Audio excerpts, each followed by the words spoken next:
Monsieur Larrivé. La parole est maintenant à Monsieur Meyer Habib du groupe de l'Union des démocrates et indépendants pour un temps maximal de 10 minutes.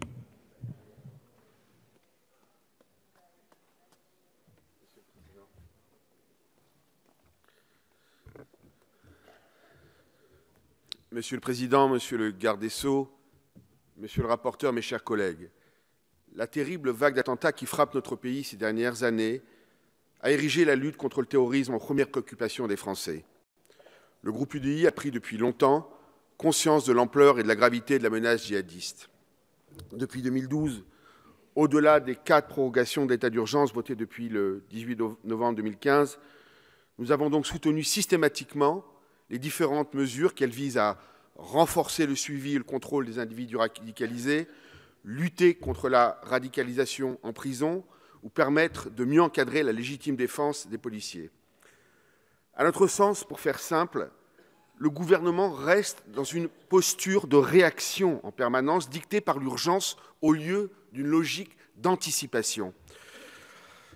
À notre sens, les Français attendent aujourd'hui que nous prenions une fois pour toutes les devants et n'attendions pas une prochaine tragédie pour adapter une énième fois notre législation. Nous devons disposer d'un arsenal législatif complet, hors d'état d'urgence, qui nous permette de lutter contre le terrorisme et contre ce phénomène extrêmement préoccupant de la radicalisation qui concernerait plus de 15 000 personnes à ce jour. Notre rapporteur, Éric Ciotti, a raison quand il appelle à la reconnaissance d'un principe de précaution en matière de terrorisme. C'est pourquoi le groupe UDI soutient sans hésitation cette proposition de loi. Elle se décline en 5 parties thématiques. La première partie, articles 1 et 2, concerne le suivi et le contrôle des individus radicalisés.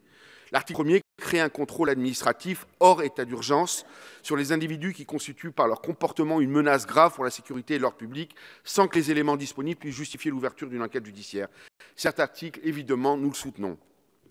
Nous soutenons évidemment l'article 2 qui propose la création d'un fichier des personnes radicalisées constituant une menace de sécurité publique ou à la sécurité de l'État et permettant notamment de leur imposer une assignation à résidence ou un placement sous surveillance électronique mobile.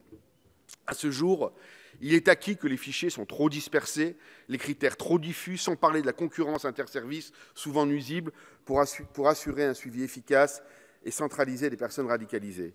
Le groupe UDI l'a dénoncé à plusieurs reprises et avait d'ailleurs formulé des propositions analogues lors de l'examen de la loi de prorogation de l'état d'urgence en juillet 2016, hélas en vain. La deuxième partie du texte, articles 3 à 5, porte sur un ensemble de mesures applicables aux étrangers menaçant l'ordre public. Nous avons vu à Nice que le djihadiste en question était étranger. Ces gens-là n'ont rien à voir rien à faire sur notre territoire national. C'est pourquoi nous soutenons les articles 3 à 5 de la proposition de loi qui élargissent les critères d'interdiction du territoire et d'expulsion dans une logique de prévention des actes terroristes. La troisième partie, articles 6 et 7, concerne la possibilité de mettre en rétention des individus repérés comme dangereux. Le constat est sans appel. En l'état, le champ d'application de la rétention de sûreté est beaucoup trop restreint et inadapté à la lutte contre le terrorisme. En bref, la rétention de sûreté a surtout été conçue aujourd'hui pour les délinquants sexuels et multirécidivistes. Or, les Français ne comprendraient pas qu'on ne mette pas des individus identifiés comme dangereux hors d'état de nuire. Ils attendent un système qui empêche efficacement les individus radicalisés de passer à l'acte. Ceci, évidemment, dans un cadre compatible avec l'état de droit. Monsieur le ministre, il existe un pays qui est confronté depuis 70 ans au terrorisme et utilise depuis 40 ans la rétention administrative dans la lutte antiterrorisme avec une grande efficacité. Et dans un cadre juridique préservant le droit des libertés, c'est l'État d'Israël. Sous ma recommandation, nous sommes allés d'abord avec la commission Fenech, Pietra Santa en Israël, puis j'ai accompagné messieurs Ciotti et Larrivé, nos collègues, faire des auditions en Israël cet été. Elles indiquent que cet instrument constitue un élément essentiel du dispositif de lutte antiterroriste. Ouvrons les yeux. La France et Israël sont confrontés au même terrorisme, la même idéologie djihadiste, anti-laïque, anti-occidentale, antidémocratique, homophobes, sexistes et antisémites. Les résultats sont là. Israël est passé de 500 victimes au début des années 2000 à moins de 30 aujourd'hui et éviter des milliers d'attentats sans remettre en cause les principes de l'état de droit. Il suffit de se promener un après-midi dans les rues de Jérusalem ou Tel Aviv pour voir une société où se côtoient juifs, musulmans, chrétiens, hommes, femmes, laïcs, religieux, qui n'ont pas peur de prendre les transports en commun, de bavarder aux terrasses, de cafés, d'aller au concert. C'est le vrai visage des libertés publiques. Alors que le terrorisme djihadiste a fait 244 morts dans notre pays depuis 2012, je ne cesse depuis des années de répéter qu'il est grand temps que nous nous inspirions de ces méthodes qui marchent. C'est pourquoi, comme je vous l'ai écrit d'ailleurs, Monsieur le Ministre, c'est une erreur d'avoir raillé, bon, dans un tweet évidemment, le système israélien, car Israël est un modèle dans ce domaine, y compris dans le domaine des libertés publiques. Et je vous invite, Monsieur le Ministre, j'invite le ministre de l'Intérieur et les officiels à se rendre sur le terrain en Israël, où les officiels seraient très heureux de vous rencontrer. Quatrième partie du texte, l'article 8 à 11, qui vise à durcir le texte sur le volet pénitentiaire. Alors que le droit actuel pose le principe que les détenus condamnés pour terrorisme ne bénéficient en principe pas de réduction de peine, de facto, certains en bénéficient. L'article 8 exclut clairement toute réduction ou aménagement de peine des individus condamnés pour terrorisme. Les articles 9 à 11 prévoient aussi des mesures intéressantes en matière pénitentiaire, notamment en permettant l'encellulement individuel des détenus radicalisés et en posant le principe légal de l'interdiction en détention des téléphones portables. Ça paraît tellement évident, et des terminaux de connexion à Internet. Nous soutenons aussi ces articles. Enfin, la cinquième partie, l'article 12 du texte, vise à renforcer le régime de légitime défense des policiers. Ce régime a été récemment amélioré par la loi du 3 juin 2016 qui renforçait la lutte contre le crime organisé et le terrorisme.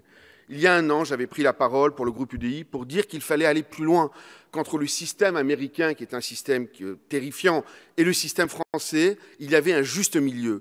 L'article 12 vise à sécuriser davantage encore le régime en précisant le cas d'utilisation de la force armée. C'est pourquoi, là aussi, nous le soutenons. La France doit adapter son arsenal législatif pour lutter efficacement contre le terrorisme. C'est pourquoi, mes chers collègues, nous soutenons sans hésitation cette proposition de loi. Monsieur le ministre, votre gouvernement, votre majorité ont souvent été convaincus, mais hélas tardivement, de l'opportunité de certaines mesures urgentes proposées par l'opposition. Dépassons nos clivages politiques et adoptons ce texte. La lutte contre le terrorisme n'est ni de droite ni de gauche. Enfin, 3 remarques avant de rendre la parole.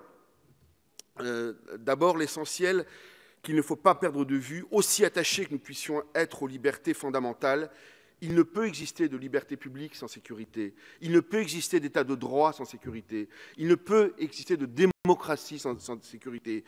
Oui, nous devons repenser le logiciel de notre état de droit.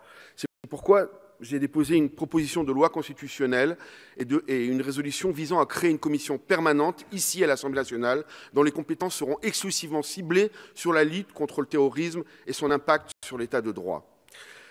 La deuxième remarque, Monsieur le Ministre, il faut être beaucoup plus vigilant sur toutes les formes d'islam politique.